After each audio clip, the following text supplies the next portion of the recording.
goes under 0 and up than 1. So, for example, for a credit score or 650, we can associate a probability of minus 0.5. It doesn't make completely sense having probability less than 0. So we can conclude that the linear probability model is not a good model for predicting a dummy variable. Now we will have a look at the nonlinear models, probit and logit. Antonio will do it, in order to answer at the same question. Okay. My name is Antonio, and I'm going to be responsible for explaining you nonlinear models in theory and nonlinear models as well in a practical application by using data provided by Fred and I. You can go to the next slide.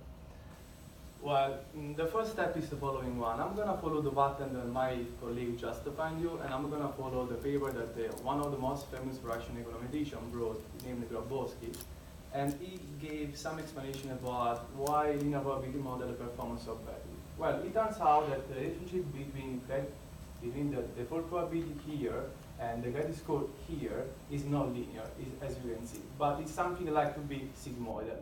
So something closer to be sin x, cosine x. So something that a line can capture. As you can see in the next slide, the relationship between CLTV and this one and the default probability, this one, is still nonlinear.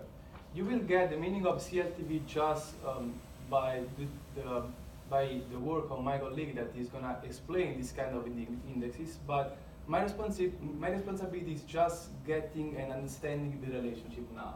And this relationship is still nonlinear. So we need to use some model that is nonlinear in order to capture the underlying relationship that, as you can see, is nonlinear as well. You can go on the next slide. Okay. Now, when we run a linear regression, we tend to follow the following steps. We just run a regression, we get an estimate for the coefficient, and since we have data, we can easily compute x times beta, where beta is the column vector of the coefficient and x is the column vector of the data. So that's all in linear regression. We just get the estimate for the coefficient, we have a look at the magnitude of the coefficient, and we can easily compute that number, so x times beta. And it turns out that in the linear regression, x times beta is just what we expected to do. We don't need to do something more, because x times beta is going to be our outcome.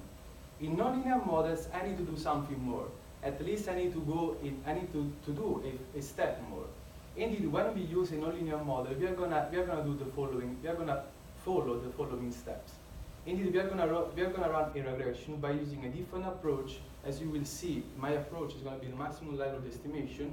We will compute x times beta, so a number that is not an outcome as in the linear probability model, but it's just a number.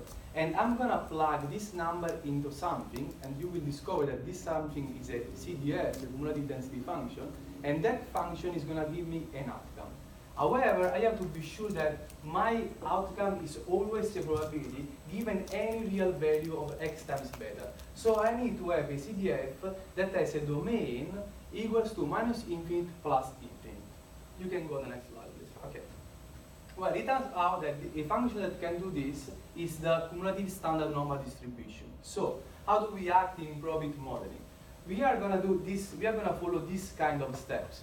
We run a regression by using a different approach, maximum likelihood estimation. We get an estimate for the coefficient. We compute x times beta, and we get a number. This number is going to be my zeta. And I'm going to plug this zeta in a cumulative density function, in the probit modeling cumulative standard normal distribution, and this function is going to give me a number. And this number is going to always be a probability integer. So a number that is able to satisfy the Kolmogorov assumption that just Basilio told you. Okay, now we run a regression, we get estimate that is here, this answer, that is here, and so I have x, which is the column vector of the data, so I just compute x times beta, and I get, for example, minus 1.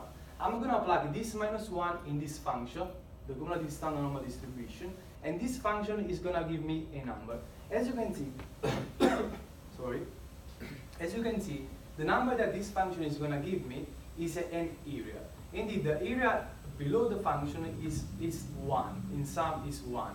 And so the function is going to give me the area which is on the left of x times beta, but below the cumulative density function. But this function, since the properties of a cumulative density function, is going to give me always a probability, always a number between 0 and 1. And this is another example where the x times beta is just positive, but it's not different because we work always on the left side. As you remember, we used to do this kind of stuff in our econometrician class. Indeed, we tend to run hypothesis testing. In that case, what we do, we just set an hypothesis, we set that hypothesis, we compute the start, which is beta hat on over standard errors of beta hat, and we just see what is the where this start is located, assuming as benchmark a critical value. So a critical value that we can see on the table. Here we can do we are doing something really closer to that field because we don't need to see the critical value, but we just need to compute a t start, or here and zeta start. And in this case, my t start or my zeta start, so my statistic is going to be x times beta. So not beta hat over a standard error, but just x times beta. And my density is going to solve my issues. You can go. Okay. Now this is the function, and this is the graph, one of the most popular graph in nonlinear modeling. But this graph is a bit under misapprehension because a lot of people think that this graph is the starting point of the modeling. If you think that, you will be wrong, because this graph is the ending point of a nonlinear model. Indeed, let's assume that we compute x times beta, that on this graph is going to be represented by zeta. As you see, by using a cumulative density function that is a domain between minus infinite and plus infinite, allows me to see that any real value of zeta, I'm going to be okay, because as you can see, the probability, which is here, is always between 0 and 1. And so by using that kind of cumulative density function, so the standard normal cumulative function, I'm going to be sure that my outcome is going to always be a probability. Let's go on the logic model now. Okay, so the logic model is not really differing. It's not far from the probability modeling. At the end of the day, it's pretty much the same stuff, but I want just to be sure that you get the main point. What do we do in nonlinear models? We just run a regression by using maximum likelihood estimation. We get the estimate for the coefficient, we compute x times beta, and we have this value. We take this value and we plug this value in the cumulative density function, and this function is going to give me my outcome. Well, logic is pretty much is just different about what function the logic modeling tends to use. Indeed, in the physics world, nothing is impossible. In physics world, indeed, every event has a probability of occurring. There was one time